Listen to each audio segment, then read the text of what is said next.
Hello friends, are के academy में आपका स्वागत है। फ्रेंड्स, ये सीटेट 2023 का सीडीपी का प्रैक्टिस सेट 13 आज मैं स्टार्ट करवाऊंगी। 12 जो पार्ट 12 तक है वो मैं कल करवा चुकी हूँ कल तक। आज 13 प्रैक्टिस सेट स्टार्ट करते हैं। फ्रेंड्स, इस चैनल में इस वीडियो में मैं जितने भी क्वेश्चन, कल का जो वीडियो कराया था वो भी बहुत ज़्यादा इंपॉर्टेंट था, उस वीडियो को ज़्यादा से ज़्यादा लोगों तक शेयर कीजिएगा ताकि वो भी उनको भी सीटेट के एग्ज़ाम में इन क्वेश्चन से हेल्प मिल सके। उनको भी बहुत सारे क्वेश्चन ऐसे होते हैं सीटेट में, आपने अक्सर देखा होगा कि जो क्वेश्चन ऐसे होते हैं वो हमको नहीं पता होता है कि ये कहाँ से आएगा, लेकिन कुछ क्वेश्चन, ज़्यादातर क्वेश्चन ऐसे होते हैं, ज़्यादातर जो आपके रिपीट होते हैं, और मैं वही क्वेश्चन आपको करवा रही हूँ जो ज़्यादातर रिपीट होते हैं। सीटेट में आए हुए क्वेश्चन ही मैं आपको करवा रही हूँ। तो फ्रेंड्स, इन क्वेश्चन को बहुत ही ध्यान से देखिएगा। चलिए फ्रेंड्स, नेक्स्ट बिना टाइम वेस्ट किए स्टार्ट करते हैं। 410 आज से स्टार्ट करवाना है। 409 तक कल मैं करवा चुकी थी, आज 410 से स्टार्ट करते हैं।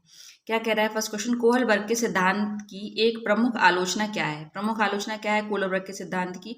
कोहल वर्ग ने बिना किसी अनुभूति मूलक आधार के सिद्धांत प्रस्तुत किया। कोहल वर्ग ने नैतिक विकास की स्पष्ट अवस्थाओं का उल्लेख नहीं किया। कोहल वर्ग ने प्रस्ताव दिया कि नैतिक तार्किकता विकासात्मक है, और कोहल वर्ग ने पुरुषों और महिलाओं की नैतिक तार्किकता में सांस्कृतिक विभिन्नताओं को महत्व नहीं दिया उन्होंने। ठीक है, तो इसका डी ऑप्शन सही होगा। क्या कहा था कोहल वर्ग ने? उन्होंने कहा था, कोहल वर्ग के सिद्धांत ने प्रस्तुत किया, उन्होंने सिद्धांत प्रस्तुत किया था। कौन सा सिद्धांत प्रस्तुत किया था? उनकी आलोचना पूछी थी कि उनके सिद्धांत की प्रमुख आलोचना क्या थी। उनकी आलोचना ये थी कि उनने अपने सिद्धांत में पुरुषों और महिलाओं की नैतिक तार्किकता में सांस्कृतिक विभिन्नताओं को महत्व नहीं दिया था। उन्होंने मतलब सांस्कृतिक विभिन्न संस्कृति के आने वाले बच्चों को उन्होंने क्या किया? महत्व नहीं दिया। मतलब विभिन्न तार्किकता, विभिन्न सांस्कृतिकता, उन्होंने विभिन्न संस्कृति के विद्यार्थियों की, उनकी संस्कृति की, उसको विभिन्नता नहीं, उसको महत्व नहीं दिया, उसको महत्वपूर्ण नहीं समझा उन्होंने। ठीक है, तो ये डी जो था इसकी आलोचना थी। नेक्स्ट है क्या है? 400 क्या है? 11 वाइगोस्की की तथा पियाजे के परिप्रेक्ष्यों में एक प्रमुख विभिन्नता है। एक प्रमुख भिन्नता क्या है?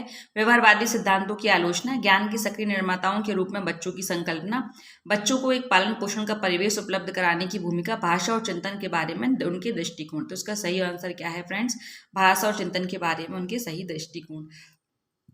क्या कह रहा है? वाइगोस्की तथा पियाजे के परिप्रेक्ष्यों में एक प्रमुख विभिन्नता यही थी कि भाषा और चिंतन के बारे में उनके दृष्टिकोण। नेक्स्ट चलते हैं फ्रेंड्स। नेक्स्ट क्वेश्चन क्या कहता है? निम्नलिखित में से कौन से बच्चों के संवेगात्मक विकास के लिए सर्वाधिक उपयुक्त है? संवेगात्मक विकास के लिए सर्वाधिक उपयुक्त है, देखिए फ्रेंड्स, सीटेट में आ चुके हैं ऑलरेडी, मैं वही क्वेश्चन करा रही हूँ। ये फ्रेंड्स आपके लिए इंपॉर्टेंट हो सकता है। ठीक है, ये आ सकता है। क्या है? निम्नलिखित में से कौन सा बच्चों के संवेगात्मक विकास के लिए सर्वाधिक उपयुक्त है? संवेगात्मक विकास के लिए सर्वाधिक उपयुक्त क्या है? कक्षा कक्ष का प्रजातांत्रिक परिवेश। यस, यही सही है। कक्षा कक्ष का प्रजातांत्रिक परिवेश होना बहुत ही जरूरी है। नेक्स्ट क्या है?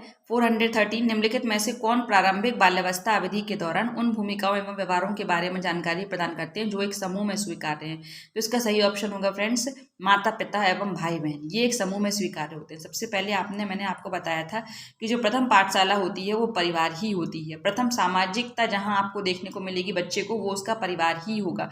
उसके माता पिता, उसके भाई बहन, उसके चाचा चाची, दादा दादी, इन सब लोगों से वो सामाजिकता के विषय में सीखता है। सामाजिक भावना उसके अंदर आती है, और वो बहुत सारी चीज़ों को सबसे पहले अपने परिवार से ही सीखता है। ठीक है, नेक्स्ट क्या है फ्रेंड्स? निम्नलिखित में से कौन सा आयु समूह परिवर्ती बाल्यावस्था श्रेणी के अंतर्गत आता है? बाल्यावस्था श्रेणी के अंतर्गत कौन सा समूह आएगा? 6 से 11 वर्ष। फ्रेंड्स, ये क्वेश्चन ऐसे भी आता है कि बाल्यावस्था को किस वर्ष में, बाल्यावस्था की अवधि क्या होती है? ठीक है, तो क्या है? 6 से 11 वर्ष। मध्य बाल्यावस्था की अवधि भी 6 से 11 वर्ष ही होती है, और परवर्ती भी बोलते हैं जिसको, परवर्ती बाल्यावस्था की श्रेणी क्या होगी? 6 से 11 वर्ष। नेक्स्ट क्या है फ्रेंड्स? आजर्व तर्क देता है कि भाषा विकास व्यक्ति की नैसर्गिक प्रवृत्ति से प्रभावित होता है, जबकि सोनाली महसूस करती है कि यह परिवेश से प्रभावित होता है। आजर्व और सोनाली के बीच ये चर्चा किस विषय में है? किस विषय में ये चर्चा? चुनौतीपूर्ण तथा संवेदनशील भावना, स्थिरता और अस्थिरता पर बहस, सतत तथा असतत व्यधिगम, प्रकृति तथा पालन पोषण पर वाद विवाद। तो इसका सही ऑप्शन क्या है फ्रेंड्स? डी, प्रकृति तथा पालन पोषण पर वाद विवाद। ठीक है, नेक्स्ट पर चलते हैं। नेक्स्ट क्या है? लॉरेंस कोहलबर्ग के सिद्धांत में कौन सा स्तर नैतिकता की अनुपस्थिति को सही अर्थ में सूचित करता है? तो फ्रेंड्स, स्तर 1 जो है वो नैतिकता। लॉरेंस कोहलबर्ग की सिद्धांत में कौन सा स्तर? इन्होंने बहुत सारे स्तर दिए थे शिक्षा के, नैतिकता के।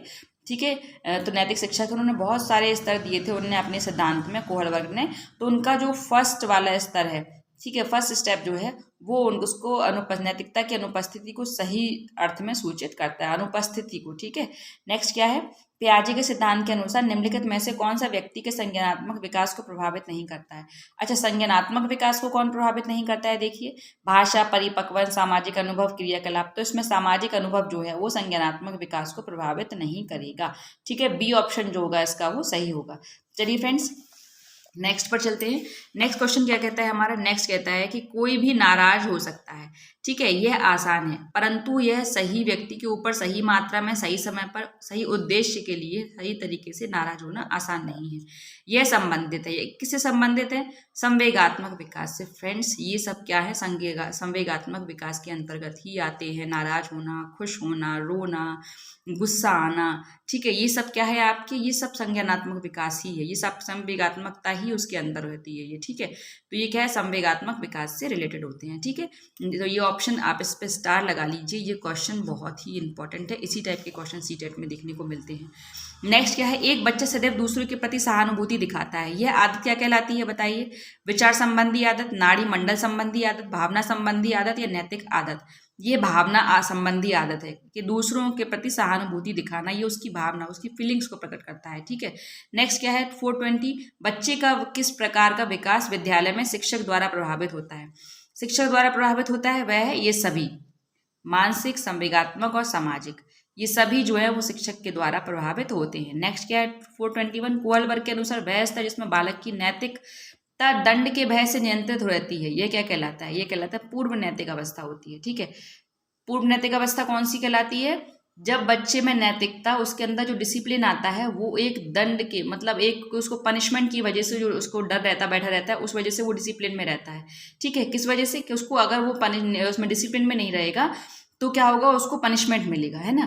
तो इस वजह से, लेकिन इस वजह से बच्चा जो है वो डिसिप्लिन में रहता है। लेकिन ये भी कोहलबर्ग की एक अवस्था थी, कौन सी अवस्था है ये कोहलबर्ग की, ये पूर्व नैतिक अवस्था है। ठीक है फ्रेंड्स, ए ऑप्शन इसमें सही हो जाएगा। नेक्स्ट क्या है, निम्नलिखित में से कौन सा कथन सही है, विकास और वृद्धि एक दूसरे के पर्यायवाची है, विकास का सतत प्रक्रिया है, विकास वृद्धि विकास का ही एक भाग है, और विकास कार्य क्षमता, कार्य कुशलता, व्यवहार में आने वाले गुणात्मक परिवर्तनों को प्रकट करता है। देखिए फ्रेंड्स, अच्छा एक बार अभी एक वीडियो मैंने आपको कहा था कि जब आपको बिल्कुल समझ में ना आए कि इसका सही ऑप्शन क्या है, तो इसमें जो ऑप्शन सबसे बड़ा दिखे उस पर टिक कर देना। देखिए फ्रेंड्स, इसमें सबसे बड़ा ऑप्शन यही है, लेकिन ये ऑप्शन सही नहीं है।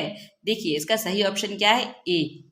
तो मैंने आपको इसके साथ साथ ये भी बताया है कि इस बात का ध्यान रखिएगा कि ज़रूरी नहीं है कि वो सही हो, लेकिन हाँ, कुछ ना करने से कुछ बेटर। ठीक है, लेकिन इसमें आपको सही ऑप्शन क्या है, विकास और वृद्धि एक दूसरे के पर्यायवाची नहीं है। ठीक है, तो ये सही 100% सही नहीं हो सकता है। ठीक है, वो 1-8% में आपका काम कर जाता है। ठीक है, तो इसका सही ऑप्शन क्या होगा, विकास और वृद्धि एक दूसरे के पर्यायवाची है। ये ऑप्शन जो है वो सही नहीं है। इसमें क्या पूछा था, सही नहीं है। ये बाकी सब सही है, लेकिन देखो जो ऑप्शन दी है, लेकिन है तो ये सही है, लेकिन क्वेश्चन क्या पूछा था, कौन सा सही नहीं है।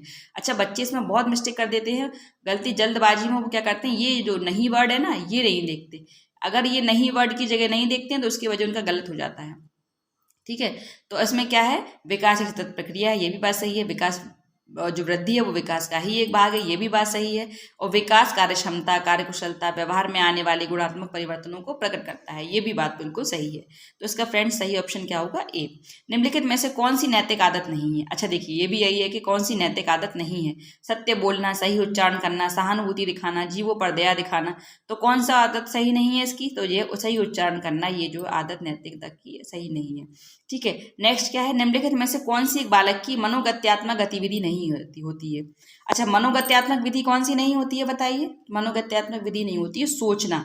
जो सोचना है ये मनोगत्यात्मक विधि नहीं है। ठीक है, ये क्या है, देखिए अब देखिए, गेंद फेंकना, लिखना, खेलना, ये सब गत्यात्मक विधियां हैं, लेकिन ये जो है ये नहीं है। ठीक है, अब नेक्स्ट क्या है, बाल्यावस्था काल। अच्छा देखिए, इसमें पूछ लेना, बाल्यकाल होता है जन्म से लेकर 3 वर्ष की आयु तक। ये क्वेश्चन बहुत इंपॉर्टेंट है, इस पर टिक लगाइए। ये किसी भी रूप में पूछ सकता है, ये क्वेश्चन आपका घुमा के भी पूछ लेगा, बाल्यकाल की अवस्था क्या होती है। ठीक है, बाल्यकाल किस आयु से किस वर्ष तक होता है। देखिए इसमें पूछा गया है कि बाल्यकाल होता है जन्म से लेकर 3 वर्ष की आयु तक, तीसरे वर्ष से 6 वर्ष की आयु तक, छठे वर्ष से लेकर 12 वर्ष की आयु तक, या दूसरे वर्ष से लेकर 10 और 12 वर्ष की आयु तक। तो उसका फ्रेंड सही ऑप्शन जो होगा वो होगा आपका सी, छठे वर्ष से लेकर 12 वर्ष की आयु तक क्या होती है आपकी बाल्यकाल अवस्था होती है। नेक्स्ट पर चलते हैं फ्रेंड्स। नेक्स्ट क्या कहते हैं, निम्नलिखित में से कौन सा कारक बच्चे के संवेगात्मक विकास को सबसे कम प्रभावित करेगा। संवेगात्मक विकास को सबसे कम कौन सा कारक प्रभावित करेगा बताइए, आर्थिक स्थिति। ठीक है, संवेगात्मक विकास जो होते हैं वो सब आपके आप ये कहें जो आपके मेंटली मतलब जो कुछ आप सोचते हैं करते हैं, दिमाग से जो सोचते हैं करते हैं ना, वो सब आपके संवेगात्मकता में क्या होते हैं, आपके संबंधित होते हैं। ठीक है, तो उसमें क्या है, तो आपका जो आर्थिक स्थिति है ये कहीं भी आपकी संवेगात्मकता से रिलेटेड नहीं है। ठीक है, नेक्स्ट पर चलते हैं। आपकी एक बालक की संज्ञानात्मक शक्तियाँ जैसे कल्पना शक्ति, बुद्धि, ठीक है, निर्णय लेने की क्षमता आदि का संबंध है बालक के किससे, शारीरिक विकास से, सर्वांगीण विकास से, सामाजिक विकास से या मानसिक विकास से। देखिए फ्रेंड्स क्या कह रहा है, शक्ति, बुद्धि, निर्णय लेने की क्षमता, ये सब किससे भाई, बुद्धि, शक्ति, निर्णय लेने की क्षमता, ये तो सब मानसिक विकास से होगा ना, है ना। उसका जो मानसिक विकास अगर अच्छा है तो उसके अंदर उसके अंदर पावर बहुत अच्छी होगी, उसके अंदर किसी भी चीज़ को सोचने समझने की क्षमता बहुत अच्छी होगी, किसी भी चीज़ का उसको डिसीजन लेने की पावर उसके अंदर बहुत ही अच्छी होगी, है ना। तो ये सब क्या है, ये सब देखो ये क्या है लेकिन ये सब संज्ञानात्मक शक्तियाँ हैं। अच्छा, संज्ञानात्मक और संवेगात्मक ये लगभग रिलेटेड होती हैं आपस में। ठीक है, संवेगात्मकता में भी वही क्रोध, गुस्सा, हंसी, ये सब जो चीज़ें होती हैं ना, खुशी, ये सब क्या होती है, सब ये भी संवेगात्मकता से रिलेटेड होती हैं। और संज्ञानात्मक में भी यही सब चीज़ें आती हैं आपकी जो मनोविज्ञान, जो आपके मानसिक विकास से आप कह सकते हो जो होती हैं, मानसिक विकास से जिनको आप कह सकते हो कि रिलेटेड होती हैं। ठीक है, नेक्स्ट चलते हैं आगे। नेक्स्ट क्या कहता है, नेक्स्ट क्वेश्चन, नेक्स्ट जो है वो कहता है कि 16 वर्षीय नीरजा अपने आप से पृथक स्वनियंत्रित व्यक्ति की भावना को विकसित करने का प्रयास कर रहा है। वह विकसित कर रहा है, क्या विकसित कर रहा है, वह स्वायत्तता को विकसित कर रहा है। इसका सही ऑप्शन क्या होगा, बी। नेक्स्ट क्या है, निम्नलिखित में से किसका विकास किशोरावस्था में नहीं होता है। किशोरावस्था में कौन सा विकास नहीं होता है, अहम केंद्रिकता और आत्म केंद्रिकता जो होती है वो किशोरावस्था में इसका विकास नहीं होता है। इसका विकास तो बाल्यावस्था में ही हो जाता है। ठीक है, अहम केंद्रिकता और आत्म केंद्रिकता, ठीक है, इसका विकास कब हो जाता है, बाल्यावस्था में ही हो जाता है। ठीक है, नेक्स्ट चलते हैं। अच्छा, ये तर्क शक्ति है, प्रेषण की योग्यता है, अभिरुचि, ये सब जो होती हैं वो आपकी किशोरावस्था में होती हैं, लेकिन ये जो होती है ये बालावस्था में ही हो जाती है। तो इसका सही ऑप्शन ए होगा। नेक्स्ट क्या है, 430, किशोरावस्था में अधिगमकर्ता में बढ़ते हुए क्रोध को रोकने के लिए अध्यापक को क्या चाहिए, क्या करना चाहिए। अध्यापक को चाहिए कि बालक के दिन प्रतिदिन के मामलों में कोई हस्तक्षेप ना करे। इसका बी ऑप्शन सही होगा। नेक्स्ट क्या है, सामान्यतः लड़के और लड़कियों में शारीरिक विकास की निम्नलिखित विशेषता प्रेषित की जाती है। क्या प्रेषित की जाती है, समान आयु में दोनों में समान विकास होता है। लड़कियां शारीरिक विकास में 2 वर्ष आगे होते हैं, लड़कियां शारीरिक विकास में 2-3 वर्ष आगे होती हैं। लड़कियां लड़कों की 5 वर्ष पीछे होती हैं। सही ऑप्शन फ्रेंड्स इसका डी है कि लड़कियां शारीरिक विकास में 2-3 वर्ष आगे होती हैं। नेक्स्ट क्वेश्चन क्या है, विद्यार्थियों के अच्छे मानसिक स्वास्थ्य को बनाए रखने के लिए क्या महत्वपूर्ण है। अच्छे मानसिक स्वास्थ्य को बनाए रखने के लिए विद्यार्थियों के पाठ्यक्रम का दोहराना, ये सबसे ज्यादा क्या है, इंपॉर्टेंट है। नेक्स्ट फ्रेंड्स क्या है, भाषा विकास के संदर्भ में निम्नलिखित में से कौन सा क्षेत्र पियाजे के द्वारा कमतर आंका गया है। पियाजे के द्वारा कम आंका गया कौन सा क्षेत्र, सामाजिक अंतःक्रिया। ठीक है, पियाजे ने सामाजिक अंतःक्रिया पर कम बल दिया था। ठीक है, नेक्स्ट क्या है, एक शिक्षक विद्यार्थियों में सामाजिक मूल्यों को विकसित कर सकता है, अनुशासन की अनुभूति को विकसित कर सकता है, आदर्श रूप से बर्ताव कर सकता है, महान व्यक्तियों के बारे में बोलकर, उन्हें अच्छी कहानियां सुनाकर। तो उसका ऑप्शन बी सही होगा, बी वाला, आदर्श रूप से बर्ताव करके। ये क्वेश्चन रिपीट हुआ है। ठीक है, सामाजिक मूल्यों को विकसित कर सकता है एक शिक्षक। ठीक है, अच्छा अब चलते हैं नेक्स्ट क्वेश्चन पर। क्या कहता है नेक्स्ट क्वेश्चन, निम्नलिखित में से कौन सा मानसिक रूप से स्वस्थ व्यक्ति का लक्षण है। ये भी क्या है, ये सभी, सहनशीलता, संवेगात्मक परिपक्वता, आत्मविश्वास, उसके अंदर कॉन्फिडेंस, ठीक है, उसके अंदर जो संवेगात्मक परिपक्वता होती है वो बहुत अच्छी है, अगर उसके अंदर सहनशीलता है उसके अंदर, तो ये सब चीज़ें क्या हैं, ये सभी इसमें ऑप्शन डी सही होगा। इसमें ये सभी जो है वो स्वस्थ व्यक्ति का लक्षण है। नेक्स्ट क्या है, मूल प्रवृत्तियां संपूर्ण मानव व्यवहार की चालक हैं। ठीक है, यह कथन किस मनोवैज्ञानिक ने कहा था, ये कथन कहा था मैकडूगल ने। फ्रेंड्स ये क्वेश्चन बहुत ही इंपॉर्टेंट है। मैकडूगल से 2 क्वेश्चन बनते हैं, एक बनता है कि मूल प्रवृत्तियां कितने प्रकार की होती हैं, और एक तो यही बन जाएगा कि ये जो मूल प्रवृत्तियों के जो पूछ लिया है इसमें कि मनोवैज्ञानिक कौन से हैं, मैकडूगल हैं। ठीक है, या फिर यही पूछ लेगा मैकडूगल ने मूल प्रवृत्तियों कितने रूप में बांटा है। ठीक है, नेक्स्ट क्या है, अच्छे मानसिक स्वास्थ्य का संकेतक कौन सा है। अच्छे मानसिक स्वास्थ्य का संकेतक है दूसरों की आलोचना करना, अपनी बात पर अड़े रहना, संवेगों पर नियंत्रण रखना या देव सपना देखना। अच्छे मानसिक स्वास्थ्य का संकेतक है संवेगों पर नियंत्रण रखना, है ना। अभी मैंने आपको बताया था ना, संवेग क्या होते हैं, क्रोध, ईर्ष्या, खुशी, ठीक है। ये सब क्या होते हैं, आपके संवेग होते हैं। जिसने अपने इन संवेगों पर नियंत्रण रख लिया वो समझ लो एक बहुत ही मेंटली रूप से हेल्दी व्यक्ति है। ठीक है, चलिए नेक्स्ट पर चलते हैं। नेक्स्ट क्वेश्चन क्या है, मानसिक स्वास्थ्य के संप्रत्यय की पूर्ण जानकारी एक शिक्षक को योग्य बनाती है। किसकी योग्य बनाती है बताइए? इसका सी ऑप्शन सही है। देखिए, विद्यार्थियों के अवांछित व्यवहार में गहन सूझ विकसित करने में। नेक्स्ट क्वेश्चन क्या है, छात्रों को मानसिक रूप से स्वस्थ और स्वच्छ बने रहने के लिए विद्यालय प्रशासन को कौन सा तरीका अपनाना चाहिए? तो इसमें विद्यालय प्रशासन को सबसे जरूरी है नियमित स्वास्थ्य परीक्षण करवाना चाहिए। तो इसका सी ऑप्शन फ्रेंड्स क्या होगा? सही। नेक्स्ट क्या है, बाल विकास का अध्ययन क्षेत्र है। बाल विकास का अध्ययन क्षेत्र क्या है? बाल विकास की विभिन्न अवस्थाओं का अध्ययन। हाँ बिल्कुल सही, ये भी है। वातावरण का बाल विकास पर पड़ने वाले प्रभावों का अध्ययन, ये भी सही बात है। वैयक्तिक विभिन्नताओं का अध्ययन, ये भी सही। इन सभी तीनों चीजों का यूज हम बाल विकास के अध्ययन में करते हैं। ठीक है, तो इसका सही ऑप्शन क्या होगा? डी। नेक्स्ट क्या है, 441, मानसिक स्वास्थ्य विज्ञान का प्रमुख उद्देश्य क्या है? मानसिक स्वास्थ्य विज्ञान का प्रमुख उद्देश्य बताइए कौन सा है? बालक के मानसिक स्वास्थ्य की रक्षा, कुसमायोजन का निराकरण करना, सी ए और बी दोनों, और डी उपरोक्त में से कोई नहीं। तो इसका सही ऑप्शन है फ्रेंड्स ए और बी दोनों। बालक के मानसिक स्वास्थ्य की रक्षा करना और कुसमायोजन का निराकरण करना, ये मानसिक स्वास्थ्य विज्ञान का प्रमुख उद्देश्य है। अच्छा फ्रेंड्स, मुझे आपको एक इन्फॉर्मेशन देनी थी। शायद आपको पता भी होगा कि अभी कुछ दिन पहले ही केंद्रीय विद्यालय में जो बाल वाटिका आरंभ हो रही है उसमें छोटे 5 वर्ष से 6 वर्ष तक के बच्चों का एडमिशन होना है। तो इसमें क्या है जो है, तो ये आपके लिए इन्फॉर्मेशन यही है कि जो अभी क्या निकला हुआ है, केंद्रीय विद्यालय में एडमिशन स्टार्ट हो गए हैं बाल वाटिका में। ठीक है, जिसमें 5 से 6 वर्ष तक के बच्चे एडमिशन ले सकते हैं। ठीक है, और अच्छा उसमें जो एज मांगी गई है, बच्चा 31 मार्च तक 5 वर्ष का हो गया हो।